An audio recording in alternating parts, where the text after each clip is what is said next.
গিন্নি গিন্নি এসে দেখে যাও কি এনেছি। নিশ্চয় নিশ্চয় সে 13টা কোন, এতবার করে বলে দিলাম বেজোড় সংখ্যায় কিছু না আনতে, আবার সেই একই ভুল করলে তো। তুমি যখন বলেছো তখন কি আর ভুল করতে পারি? যা এনেছি তা দুটো এনেছি, একটা তোমার একটা আমার। কাছে এসো দেখাই। আর আদিক্ষেতা করতে হবে না, দূর থেকেই দেখাও। এই দেখো দুটো হীরের আংটি। মহারাজ একটা দিয়েছিলেন, আমি বললাম মহারাজ আমার গিন্নি বলে দিয়েছে কখনোই বেজোড় সংখ্যায় কিছু বাড়িতে এনো না। সেই কথা শুনে মহারাজ খুশি হয়ে আরো একটা আংটি দিয়ে দিলেন। ভালো হলো না গিন্নি? রাজবাড়ির রান্নাঘর বানানোর জন্য এত উৎসাহ মন্ত্রীর কোথা থেকে উদয় হলো? আপনি আপনার সমস্যার কথা জানিয়েছেন, আমরা সেই বিষয়ে আলোচনা করে মহারাজকে একটা উপায় বার করে দেব। আদপেই নতুন রান্নাঘর বানানোর প্রয়োজন আছে কি না সেটা আগে ভেবে দেখা হোক, তারপর যা সিদ্ধান্ত নেবেন স্বয়ং মহারাজ। কি বলেন মহারাজ? আসলে কৃষ্ণচন্দ্রের কপালটা খুব ভালো। গোপালের মতো একজন ভাঁড় পেয়েছে। এটা আমি মানতে পারলাম না মহারাজ। না হয় গোপাল চটকদার চুটকি বলে লোক হাসায়, তাতে কি এমন রাজকার্য উদ্ধার হয় শুনি? গোপালের প্রশংসা করলেই তোমার মন খারাপ করে, সেটা আমি বুঝি। দেখুন মহারাজ, ভাঁড় হলো এমন একটা জিনিস যা শুধু ওই খাবার বয়ে নিয়ে আসার জন্য কাজে লাগে, তাছাড়া সেটা না লাগে হোমে না লাগে যজ্ঞে। কিন্তু যাই বলো মন্ত্রী, গোপাল যে কতবার বুদ্ধি দিয়ে কৃষ্ণচন্দ্রকে রক্ষা করেছে তার তো ইয়ত্তা নেই, সেটা তো স্বীকার করবে। মহারাজ, আপনি এতটাই বুদ্ধিমান যে আপনাকে বুদ্ধি দেওয়া আমার পক্ষে বাতুলতা মাত্র। মানে যাকে বলে ঘোড়া ডিঙিয়ে ঘাস খাওয়ার মতো ব্যাপার আর কি।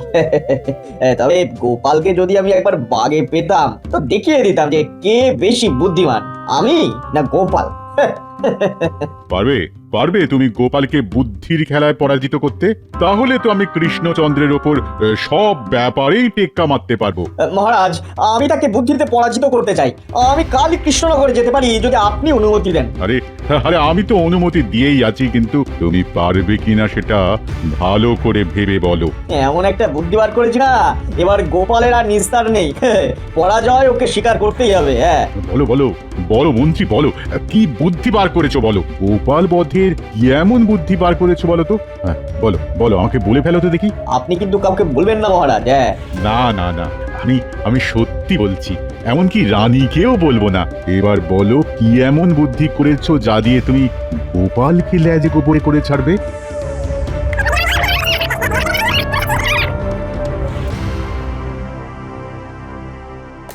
তোমার দুঃসাহস থেকে আমি স্তম্ভিত হয়ে যাচ্ছি গোপাল।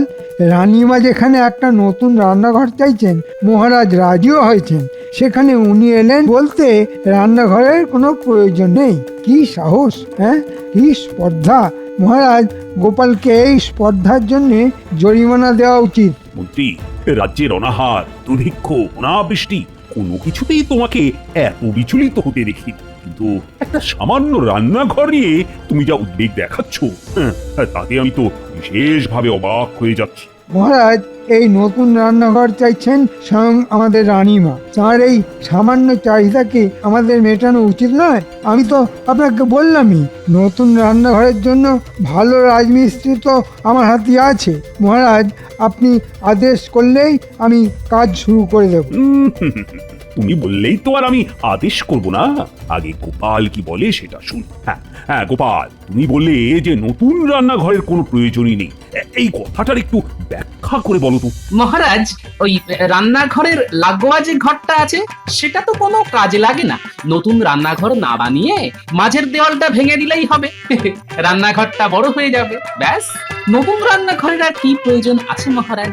রানীমা তো বড় রান্নাঘর চেয়েছেন, তাই তো এভাবে মাঝের দেওয়াল ভেঙে দিলেই ঘর বড় হয়ে যাবে, আর গায়ে গায়ে লেগে বাসন কোসন মাটিতে পড়ে যাবে না। একেই বলে গোপালের বুদ্ধি। শেখো শেখো মন্ত্রী, তোমার উচিত গোপালের কাছ থেকে কিছুটা বুদ্ধি ধার নেওয়া। আসলে তোমার একটাই উদ্দেশ্য, কি করে আমার খরচা বাড়ানো যায়। আমার অর্থনাশ করা ছাড়া তোমার আর কোনো উদ্দেশ্যই নেই। মহারাজ, কথাতেই বলে কারোর পৌষ মাস কারোর সর্বনাশ। মন্ত্রী মশাইয়ের জন্ম মনে হয় ওই পৌষ মাসে মহারাজ। অপূর্ব অপূর্ব মন্ত্রী, এমন ধাঁধা বানিয়েছ যে গোপাল তো একেবারে কাত হয়ে যাবে। হ্যাঁ, তোমার যে এত বুদ্ধি সেটা তো আগে জানতাম না। আপনি তো সবসময় গোপালের বুদ্ধি নিয়ে কথা বলেন, আমারও যে মাথায় কিছুটা ঘিলু আছে তা নিয়ে আপনার কোনো উৎসাহই নেই। এটা তুমি ঠিক বলেছো, তোমার বুদ্ধির দিকে আমার একটু নজর দেওয়া উচিত ছিল। যাকে তোমার বুদ্ধিতে আমি বড়ই প্রসন্ন বোধ করছি। আর একটা কথা, গোপাল যদি হেরে যায় তাহলে কৃষ্ণচন্দ্র যেন গোপালকে তার রাজসভা থেকে বার করে দেন, আর তুমি যদি হেরে যাও তবে আমি হেরে গেলে কি হবে? ওটা মহারাজ আপনার চিন্তার মধ্যেই রাখবেন না। হ্যাঁ, এই গোপালকে পরাজিত করেই আমি এখানে গর্বের সঙ্গে ফিরে আসবো, এটা দেখে নেবেন। হ্যাঁ,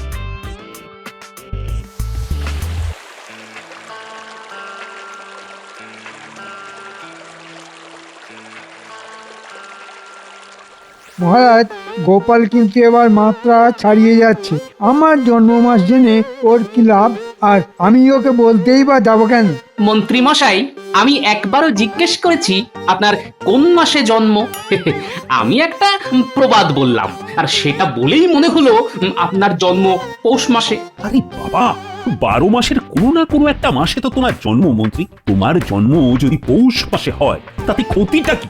পৌষ মাসে জন্ম খুব ভাগ্যের মহারাজ, তাই তো বলা হয়েছে প্রবাদে, যার যত সর্বনাশী হোক না কেন মন্ত্রী মশাইয়ের সব সময় পৌষ মাস। এটা কি কম ভাগ্যের ব্যাপার মহারাজ?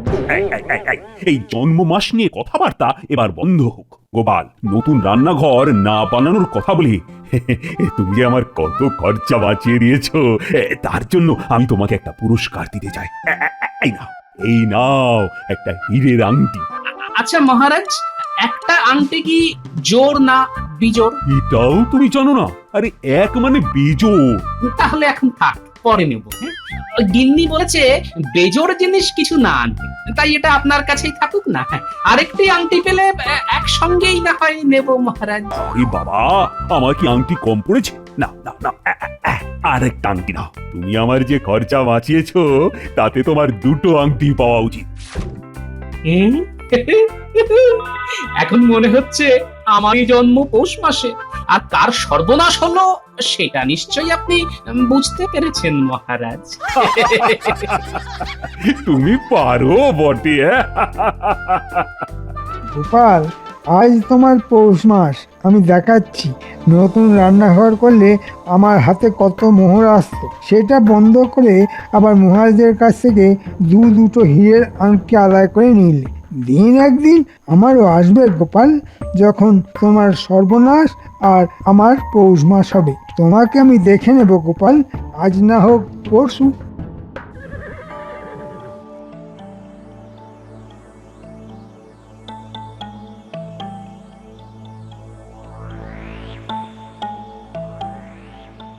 আরে মন্ত্রীমশাই, আপনি এত রাতে? অত কম নয়, পৌঁছাতে দেরি হয়ে গেল। তা আপনাকে কোনো অসুবিধা ফেললাম না তো? আপনি কি কথা বলছেন? আপনাকে আমার গৃহে পেয়ে আমি ধন্য হয়ে গেলাম। তা এত রাতে আপনার আগমনের হেতুটা যদি বলেন। এত দূরে এসেছে কি বিনা উদ্দেশ্যে? চলুন সেই বিষয়ে কিছুটা আলোচনা করে নিই। চলুন চলুন। হ্যাঁ, আপনি একটু বিশ্রাম নিন, তারপর কথা হবে।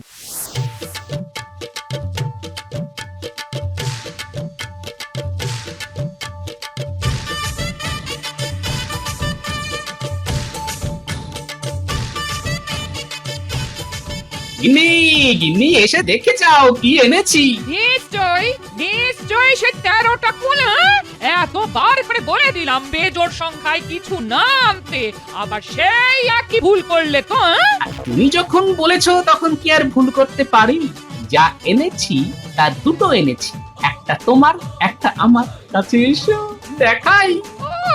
আর আদিক্ষেতা করতে হবে না, দূর থেকেই দেখাও। এই দেখো, দুটো হীরের আংটি। মহারাজ একটা দিয়েছিলেন, আমি বললাম মহারাজ আমার গিন্নি বলে দিয়েছে কখনোই বেজোড় সংখ্যায় কিছু বাড়িতে এনো না। সেই কথা শুনে মহারাজ খুশি হয়ে আরো একটা আংটি দিয়ে দিলেন। ভালো হলো না গিন্নি? দুটো হীরের আংটি মহারাজ তোমায় দিয়ে দিলেন? কেন বলো তো? আমি মহারাজকে এমন একটা বুদ্ধি দিলাম যাতে মহারাজের অনেক খরচা বেঁচে গেল, তাই উনি খুশি হয়ে আংটি দিলেন। ব্যাস। মহারাজ তোমার মধ্যে যে কি খুঁজে পেয়েছেন তা আজও বুঝতে পারলাম না। বাড়িতে তোমার বুদ্ধিগুলো কি হাওয়ায় উবে যায়? আজ পর্যন্ত তো একটা বুদ্ধিও কাজে লাগলো না। এই শোনো, হীরের আংটি পেয়েছো, এবার তোমার মুখটা একটু বন্ধ করবে? হ্যাঁ, কাল ভোলা শাকরাকে দেখিয়ে নেব। তোমার কথা আমি বিশ্বাস করি না। হ্যাঁ, হিরে আসল না নকল তা না জানা পর্যন্ত কিন্তু আমি নিশ্চিন্ত হতে পারছি না। হ্যাঁ, এবার বলুন আপনার আসার কারণটা কি? আগে হ্যাঁ এবার বলি, আসলে আপনারও আমার শত্রু একজনই। আপনি কি গোপালের কথা বলছেন? আগে হ্যাঁ, আমাদের উভয়ের জীবনই একেবারে অতিষ্ঠ করে তুলেছে এই গোপাল। আপনার কতটুকু মন্ত্রীমশাই, ওকে নিয়ে দুবেলা আমাকে ঘর করতে হয়, সে যে কি জ্বালা তা নিশ্চয়ই আপনি বুঝতে পারছেন। কালকেও প্রকাশ্য সভায় আমাকে এমন অপমান করলো যে চোখ দিয়ে জল বেরিয়ে এসেছিল প্রায়। হ্যাঁ তা বুঝি আমি, আমাদের মহারাজও প্রতিদিন উঠতে বসতে আমায় কথা শুনিয়ে যাচ্ছে গোপালের বুদ্ধির কথা। কত আর সহ্য করা যায় বলুন তো? তা আপনি কি এখানে এসেছেন গোপালের মানহানি করতে? তাছাড়া আর কি কারণ থাকতে পারে? আশা করি আপনার সাহায্য আমি পাবো। নিশ্চয়ই পাবেন। তা আমায় কি করতে হবে? তেমন কোনো কঠিন কাজ নয়, আসলে আমি গোপালকে বুদ্ধির লড়াইয়ে পরাজিত করতে এসেছি। সেই কথাটা ওই আপনাদের মহারাজের কাছে পৌঁছে দিতে হবে। আর এই 13টি হীরের আংটি আপনার কাছে আমি গচ্ছিত রাখতে চাই। গোপাল যদি আমার আহ্বানে সাড়া দেয় তাহলে এগুলো রাজসভায় নিয়ে যেতে হবে, বুঝলেন? এগুলি আসল হিরে? এ দিয়ে আপনি কি করবেন? আসল মানে স্বয়ং আমাদের মহারাজ তার কোষাগার খুলে এই আংটি আমায় দিয়েছেন। আসল তো বটেই, 100% খাঁটি, বুঝলেন? কিন্তু 13টি কেন? নিশ্চয়ই কোনো ধাঁধা লুকিয়ে আছে এর মধ্যে, তাই না? ঠিক ধরেছেন, গোপাল বধের রহস্য লুকিয়ে আছে এই 13 সংখ্যার মধ্যে, কিন্তু সেটা আমি আপনাকে এখন বলতে পারছি না। গোপাল বধ হলে বলে দেবো আপনাকে। হ্যাঁ আপনি নিশ্চিন্তে ঘুমিয়ে পড়ুন। কাল রাজসভায় গিয়ে মহারাজকে আমি আপনার আগমনের সংবাদ জানিয়ে দেব। ঠিক আছে ঠিক আছে, আপনি আমার খুব উপকার করলেন। গোপালকে অপমান করার জন্য যতদূর যাওয়ার আমি যাব। আমার সমর্থন আপনি সব সময় পাবেন। এই মন্ত্রীর হিরেগুলি একেবারে খাঁটি। বেটা এখন ঘুমোচ্ছে, এটাই সুযোগ। যা ঘুমোচ্ছে কামান দাগলেও ভাঙবে না। আসল হিরেগুলি চুরি করে নি।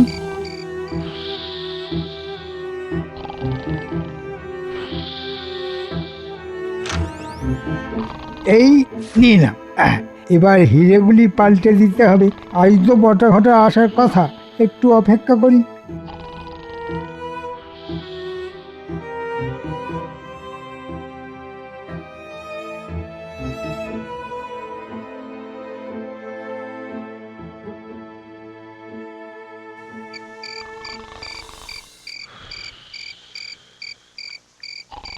মন্ত্রীমশাই, আমরা বটা ঘটা। আসতে ডাক, এ কথা বলবি, ঘরে অতিথি আছে। আসলে রোজ রাতেই তো একবার করে আপনার কাছে আসি, যদি কোনো খবর পাই। অনেকদিন কিছুই পাইনি, আজ কিছু করতে হবে নাকি? মানে কিছু রোজগার হবে নাকি মন্ত্রীমশাই? আজ একেবারে বড্ড শুভ দিনে এসেছিস, কাজটা কিন্তু খুব তাড়াতাড়ি করতে হবে। এই নে 13টা হীরের আংটি, এক্ষুনি আমার নাম করে ভোলা স্যাকরাকে ঘুম থেকে তুলে বলবি এই আংটি থেকে আসল হিরে সরিয়ে নকল হিরে বসিয়ে দিতে। আর বলবি কেউ যদি সেটা ধরতে পারে তো ভোলাকে শুলে তুলতে আমার খুব একটা সময় লাগবে না, বুঝলে? এই হিরে কিন্তু ওই 3 ভাগে ভাগ হবে, কেউ বেশি পাবে না, কেউ কমও পাবে না, এই আমি বলে রাখলাম। ঘটা পাঠশালায় কিছুদিন পড়েছিল তো, তাই সব কিছুই অঙ্ক দিয়ে হিসেব করে। আপনি কিছু মনে করবেন না, আমরা এক্ষুনি যাচ্ছি আর আসছি। ভোলা শেখরাকে দিয়ে কাজটা করিয়ে ভোরের আগেই ফিরে আসছি।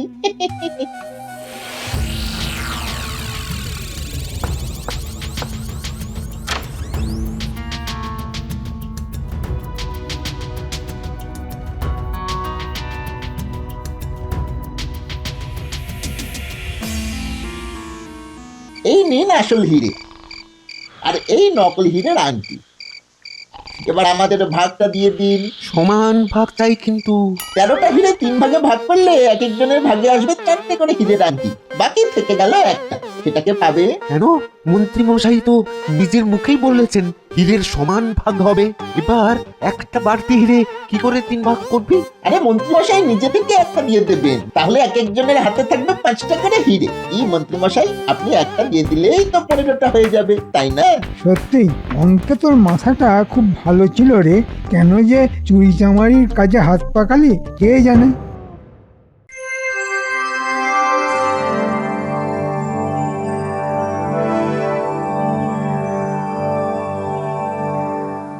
মহারাজ, কাল রাতে খাম্বাজ রাজ্যের মন্ত্রী অধিক রাতে আমার বাড়িতে আতিথ্য গ্রহণ করেন। তিনি আপনার কাছে একটা আর্জি নিয়ে এসেছেন। আরে মন্ত্রী মশাই, আমার রাজ্যে আপনাকে স্বাগত। তা খাম্বাজ রাজ্যের সব কুশল তো? আগে হ্যাঁ মহারাজ, তিনি আসলে গোপালের সঙ্গে বুদ্ধির খেলা খেলতে আমাকে পাঠিয়েছেন আর কি। আপনি আজ্ঞা করলে আমি কি গোপালকে খেলায় আহ্বান করতে পারি? এই গোপাল, তোমাকে বুদ্ধির খেলায় আহ্বান করছে খাম্বাজ রাজ্যের মন্ত্রী মশাই স্বয়ং। তা ভেবে দেখো তুমি এই আহ্বানে সাড়া দেবে কিনা।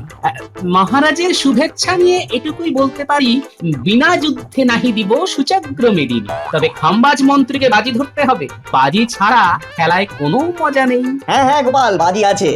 যেমন আমার কাছে 13টা হীরের আংটি আছে, যা দিয়ে খেলা শুরু হবে। তুমি যদি খেলায় জিতে যাও তবে 13টা হীরের আংটি তোমার হবে, আর যদি আমি জিতে যাই তবে তুমি আর কোনোদিনও এই রাজসভায় আসতে পারবে না। কেমন? মহারাজ, খেলার প্রথম শর্তে আমি রাজি, আর দ্বিতীয় শর্ত আমার উপর নির্ভর করছে না। মহারাজ বললে আমি আর রাজসভায় আসবো না। দ্বিতীয় শর্তটা খুবই খারাপ, কিন্তু গোপালের উপর আমার ভরসা আছে, ওই জিতবে। সুতরাং আমার মত রইল। তাহলে খেলা শুরু হলো। গোপাল, আমার হাতে আছে এই 13টা হীরের আংটি। এর থেকে তোমাকে দিলাম 6টা আংটি, আর আমি নিলাম 7টা। দুজনেই সমান সংখ্যক আংটি একটা একটা করে মাটিতে ফেলবো। হাতে যা আছে তাই দিয়েই খেলতে হবে, কারো কাছ থেকে আংটি ধার নেওয়া যাবে না। কেমন? চেষ্টা করে দেখি। এই আমি 2টো ফেললাম এই ঝলমলে কাঁচের উপর, তুমি ফেলো। ঠিক আছে, আমিও দুটো ফেললাম। এবার আমি 4টে একসঙ্গে ফেললাম। এবার আমিও 4টে একসঙ্গে ফেললাম। এবার আমি আমার শেষ আংটি ফেললাম। গোপাল, গোপাল, তুমি হেরে গেছো। তোমার হাতে কিন্তু আর কোনো আংটি নেই। এবার কি করবে? কি করবে এবার? মন্ত্রী মশাই, আপনি হয়তো দেখতে পারেননি, আমার হাতে আরো একটা হিরে আছে, আমি সেটা এই ফেললাম। এমন তো কথা ছিল না। আমি যে কটা দিয়েছি ততটাই তোমার ফেলার কথা ছিল, আঙ্গুলেরটা নয়। কেন নয়? একটা বাচ্চা ছেলেও বুঝে যাবে যে আপনি নিজের হাতে 7টা আংটি রেখে আমাকে দিলেন 6টা আংটি। আমি কিছুতেই আপনার সমান আংটি ফেলতে পারবো না। আমার আঙ্গুলে মহারাজের আংটিটা না থাকলে আমি এই খেলায় রাজি হতাম না। আমি কি শিশু যে আমার সঙ্গে বাচ্চাদের খেলা খেলতে এসেছেন? হ্যাঁ মহারাজ, শর্ত অনুযায়ী এই 13টি আংটি আমি নিলাম। এবার 10 আঙ্গুলে 13টা হীরের আংটি পরে ঘুরে বেড়াবো। আপনি কি আমার রাজ্যকে বাচ্চাদের ঝুলন খেলার দেশ বলে ভেবেছেন? পরের বার যদি আসেন তো ভালো খেলা নিয়ে আসবেন। এবার বিদায় নিন সত্তর। মহারাজ, আপনি মন্ত্রী মশাইকে একটু অপেক্ষা করতে বলুন। হ্যাঁ, কথায় বলে নেপোয় মারে দই, এখানেও তাই হয়েছে। এই আংটিগুলির প্রত্যেকটি নকল হিরে মহারাজ। খাম্বাজ রাজ্যের মন্ত্রী মশাই, আপনি কি এই হিরে কারো কাছে গচ্ছিত রেখেছিলেন? হ্যাঁ, মানে আপনাদের মন্ত্রী মশাইয়ের কাছে। আপনি এক্ষুনি আমাদের মন্ত্রী মশাইয়ের বাড়িতে তল্লাশি চালান, সব আসল হিরে ওনার বাড়িতেই পেয়ে যাবেন। গোপাল মিথ্যে কথা বলছে। হিংসে ওর মাথা খারাপ হয়ে গেছে, ও পাগল হয়ে গেছে। আপনি ওর কথা বিশ্বাস করবেন না। আমি সত্যি বলছি না মিথ্যে বলছি তা এক্ষুনি প্রমাণ হয়ে যাবে। মহারাজ লক্ষ্য করুন, আমরা হিরে ফেলছিলাম সূক্ষ্ম কাচের ওপর। আমি যখন হিরে একটু ঘষে ঘষে নিচ্ছিলাম, দেখলাম একটা হিরেও কোনো কাছে দাগ কাটতে পারেনি।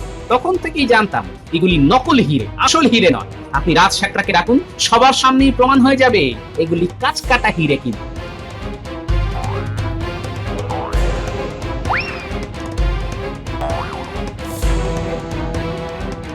ওহে রাজ শেখরা, এই হিরেগুলি দেখে বলো তো এগুলো আসল না নকল?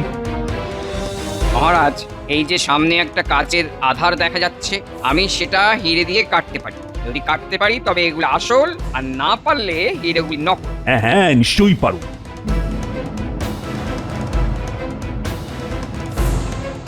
না মহারাজ, এগুলি সব কটা ঝুটা হিরে, একটাও আসল নয়।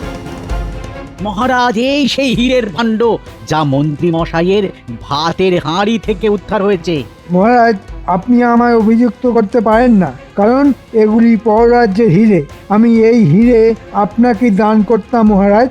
খাম্বাজ রাজ্যের মন্ত্রী মশাই, এই হিরে চোরটাকে আমি আপনার রাজাকে দান করলাম। ওকে আচ্ছা করে বেঁধে আপনার সঙ্গে পাঠিয়ে দিচ্ছি। নিলে নেবেন, না হয় জঙ্গলেই ফেলে রেখে যাবেন। মহারাজ, আপনার ব্রহ্মসাপ লাগবে।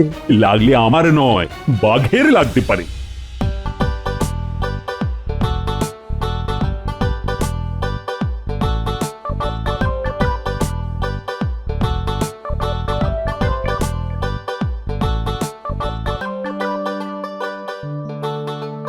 গিন্নি দেখো কি এনেছি।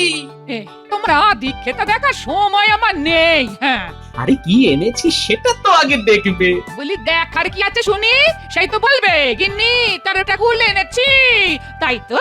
হ্যাঁ, হ্যাঁ 13টাই বটে, তবে বেজোর সংখ্যা সব সময় অলক্ষণে নয়। দেখেই যাও না। সেই 13র গেরোয় পড়ে রইলে। হায় রে আমার কপাল, এত করে বলে দিলাম, এত করে বলে দিলাম, তা কে কার কথা শোনে? হ্যাঁ? বুদ্ধি থাকলে তবে তো মনে রাখবে। দেখি কি এনেছো। মাগো, এই 13টা হীরের আংটি। হ্যাঁ, তুমি আবার চুরি জামারির রাস্তা ধরনি তো? হ্যাঁ, বলি কে দিল গো? হ্যাঁ, আমার বুদ্ধির জোরে রীতিমতো রোজগার করে এনেছি, বুঝেছ?